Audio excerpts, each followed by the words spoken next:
Faltas violentas, cotoveladas, atletas saindo de campo sangrando, outros saindo desmaiado de maca. Parece MMA, mas não é. É futebol. Ou deveria ser. Estudiantes e Milan protagonizaram um dos jogos mais violentos da história na final do Mundial Interclubes de 1969. A coisa foi tão feia que teve jogador até sendo preso depois do final do jogo. Então fica aí que eu já vou te contar que jogo foi esse.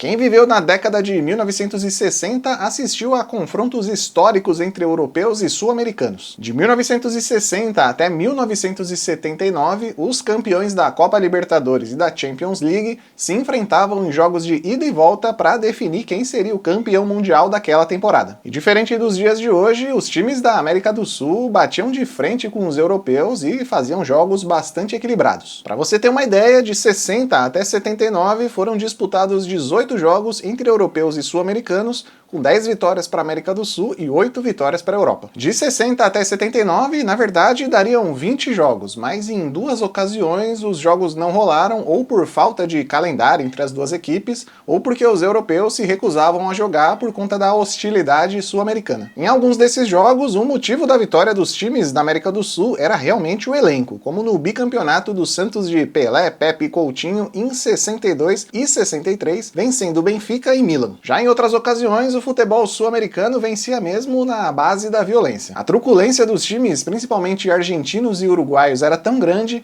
que em 3 edições da Libertadores na década de 60, os times brasileiros boicotaram o torneio e se recusaram a jogar. Uma dessas edições foi a de 1969, vencida pelo Estudiantes de La Plata. O Estudiantes já tinha sido campeão em 68 e conquistou o bicampeonato em 69, vencendo o Nacional do Uruguai na final. Assim, o time argentino se classificava para o Mundial Interclubes para enfrentar o Milan. E essa seria a primeira edição do Mundial onde o saldo de gols valeria para definir quem ficaria com o título. Até o Mundial de 68 funcionava da seguinte maneira: 2 jogos de ida e volta. Em caso de vitória de um time no primeiro jogo e vitória do outro time no segundo jogo, era disputado um jogo extra, independente do placar dos jogos. Se o primeiro jogo fosse 6-0 para o time A e no segundo jogo o time B vencesse por 1-0, mesmo assim era disputado um jogo extra e aí o vencedor desse jogo extra ficava com o título. No Mundial de 69, a fórmula seria a que a gente conhece hoje. Em caso de empate no número de vitórias, o vencedor seria aquele que tivesse o melhor saldo de gols. No primeiro jogo no estádio San Siro, em Milão, o Milan atropelou o Estudiantes e venceu por 3-0. 2 gols do Milan foram marcados pelo Angelo Sormani, que nasceu em Jaú, no interior de São Paulo, se naturalizou italiano e chegou a defender a seleção italiana na Copa de 62. O outro gol do Milan foi marcado pelo Néstor Combin. O Combin nasceu na Argentina, mas foi jogar na Europa aos 17 anos, graças à nacionalidade francesa da sua avó. O jogador passou por vários times franceses e italianos até chegar ao Milan em 68. Por vários motivos que eu vou explicar já já, o Néstor Combin foi apontado como o principal motivo pela guerra travada entre Milan e Estudiantes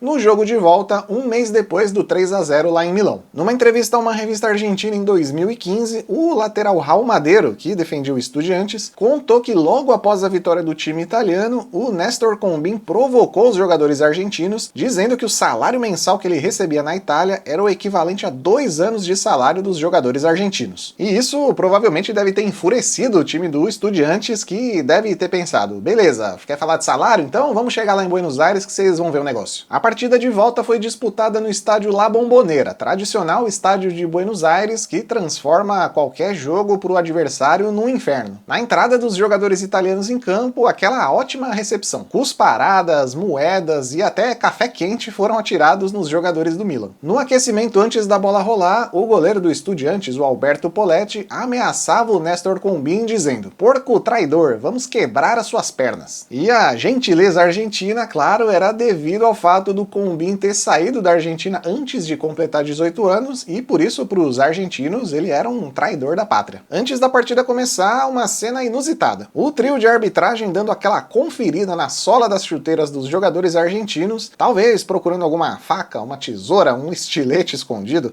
Ele já estava prevendo que a violência ia prevalecer. E claro que não era isso, né? Ele só estava provavelmente conferindo se as chuteiras estavam de acordo com a regra. E com a bola rolando, a gentileza argentina já apareceu nos primeiros lances. Numa jogada em que a bola já estava controlada pelo goleiro Cuditini, o jogador argentino dá uma rasteira no goleiro e ainda dá um encontrão no outro jogador italiano. Em outro lance, o jogador italiano tenta atrapalhar a cobrança de falta do Estudiantes e toma uma butinada, tudo com a autorização do juiz, claro. Em seguida, numa disputa pelo alto, uma cotovelada do Aguirre Soares no italiano Pierino Prati, que não pegou em cheio, mas se pega, o estrago ia ser grande. Não é possível identificar se foi nesse lance ou em outro lance, mas instantes depois o Prati aparece desacordado em campo. O jogador italiano sofreu uma concussão cerebral, permaneceu mais alguns minutos em campo totalmente desorientado e finalmente teve que ser substituído ainda no primeiro tempo. Logo depois, uma outra tentativa de cotovelada, que também, por sorte, não pegou em cheio. O Milan abriu o placar da partida aos 30 minutos do primeiro tempo, num lance que já começou com um carrinho totalmente desproporcional. Se liga no lance.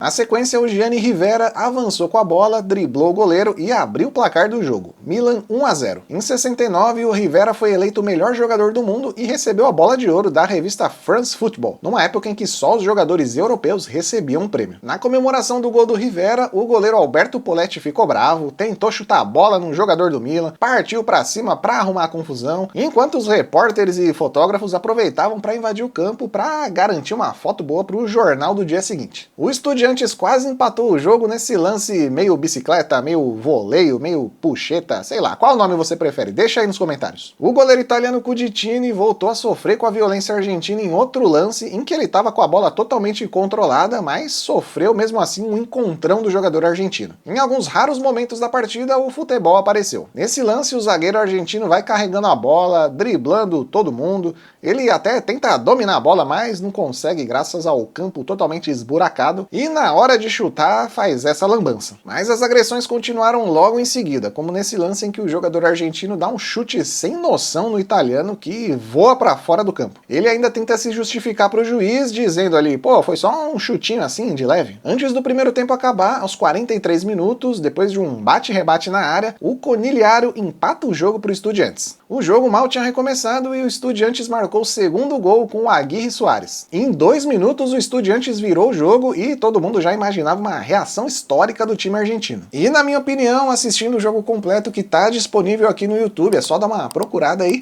o Estudiantes poderia ter saído com uma vitória maior ou até mesmo ter ficado com o título caso se dispusesse a jogar futebol e não luta livre. Mas no segundo tempo a pancadaria continuou e o italiano Malatrasi teve que ser substituído logo no início do segundo tempo. Logo depois, o Néstor Combin recebeu uma cotovelada do Aguirre Soares num lance que, mesmo vendo o replay, não dá pra ver muito bem o que aconteceu. O fato é que o Combin ficou caído no chão e aí começou uma confusão e até policiais tiveram que entrar em campo para conter a briga. O Combin teve que deixar o campo para ser atendido e as imagens mostram o uniforme do jogador todo cheio de sangue. Por conta da violência do lance, o Aguirre Soares foi expulso pelo árbitro. Nessa época, em 1969, o cartão amarelo e o cartão vermelho ainda não existiam no futebol. Eles só foram instituídos pela FIFA na Copa de 70, mas dependendo da gravidade da falta, o juiz podia sim expulsar um jogador de campo, ele só não tinha o cartão vermelho para sinalizar a expulsão. E apesar de ter sido expulso, o Aguirre Soares não ligou muito e saiu de campo acenando para a torcida e sendo aplaudido, cercado, claro, pelos fotógrafos que tinham livre acesso ao campo de jogo. A gente tá falando aqui da década de 60, né? Então era uma raridade quando os jogos contavam com a transmissão com mais de uma câmera. Por isso não é possível ver exatamente o momento de várias das agressões aos jogadores italianos, que só apareciam jogados no campo depois de tomarem alguma cotovelada, um chute, um soco, um pisão ou algo parecido. As faltas e os lances violentos continuaram rolando soltos até que aos 40 minutos do segundo tempo, em mais um lance que a transmissão não captou, o argentino Manera agride o italiano Rivera e também é expulso pelo árbitro. E antes da partida acabar, ainda deu tempo do goleiro Poletti cometer um pênalti claríssimo não marcado pelo árbitro, que provavelmente estava com medo dele ser o próximo a levar uma cotovelada de alguém. Logo após o apito final, os jogadores do Milan até ensaiaram uma comemoração em campo, já que com o placar de 2-1 para o Estudiantes, o título ficou com o time italiano. Mas a comemoração logo foi interrompida pelos jogadores argentinos que começaram a armar mais uma confusão com empurra-empurra, agressões, xingamentos, um show de hostilidade por parte dos argentinos. Os jogadores do Milan tiveram que comemorar o título no vestiário e o meio brasileiro, meio italiano Angelo Sormani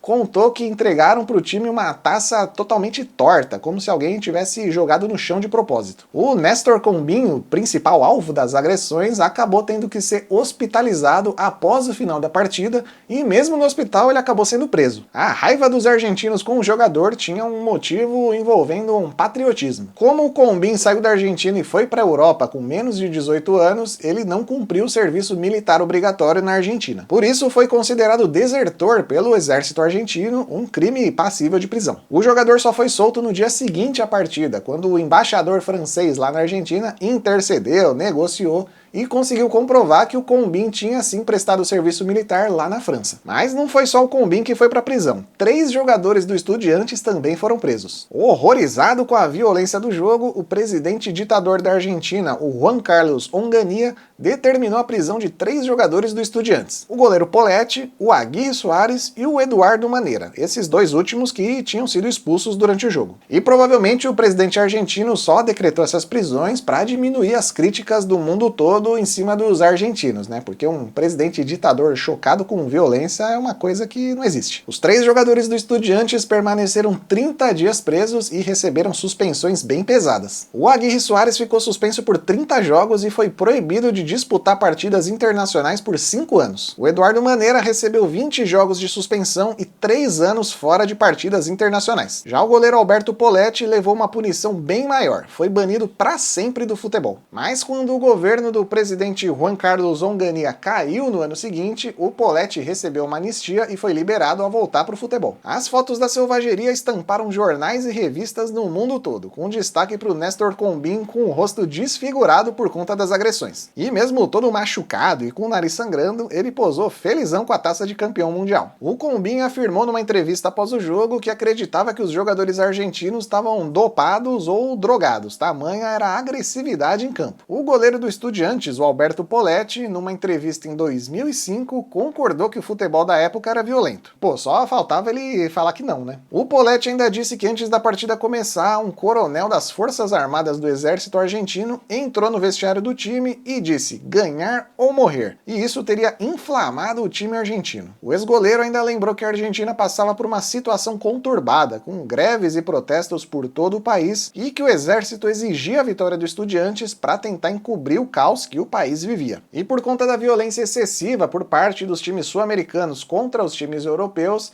os times da Europa começaram a boicotar o Mundial na década de 70. Os campeões da Champions League se recusavam a jogar na América do Sul e na maioria ali dos confrontos entre europeus e sul-americanos na década de 70, o representante da Europa era sempre o vice-campeão da Champions League. Em 75 e 78, o Mundial sequer foi disputado, e a situação começou a chamar a atenção das confederações de futebol, que depois de muito debate chegaram a uma solução. O Mundial Interclubes seria disputado num jogo único entre o campeão da Libertadores e o da Champions League, e esse jogo único seria disputado num país neutro. O Japão acabou sendo escolhido para sediar esse jogo, que era organizado pela Federação de Futebol do Japão e patrocinado pela Toyota. De 1980 até 2004, essa foi a fórmula do Mundial Interclubes, que teve como campeões em 81 o Flamengo, em 83 o Grêmio e em 92 e 93 o São Paulo. A partir de 2005, a FIFA assumiu a responsabilidade do torneio e criou a Copa do Mundo de Clubes, envolvendo pela primeira vez clubes de todos os continentes. O último campeão sul-americano foi o Corinthians em 2012, vencendo o Chelsea na final. De 2013 para cá, só teve time europeu ficando com o troféu. A partir de 2025, a cada 4 anos será disputado um Super Mundial de Clubes com 32 times de todo o mundo, o que vai dificultar ainda mais a chance de algum país não europeu vencer o torneio, já que 8 times da Europa participarão desse novo Mundial. E você, acredita que algum time brasileiro ou sul-americano possa bater de frente com Real Madrid, Barcelona, Bayern de Munique,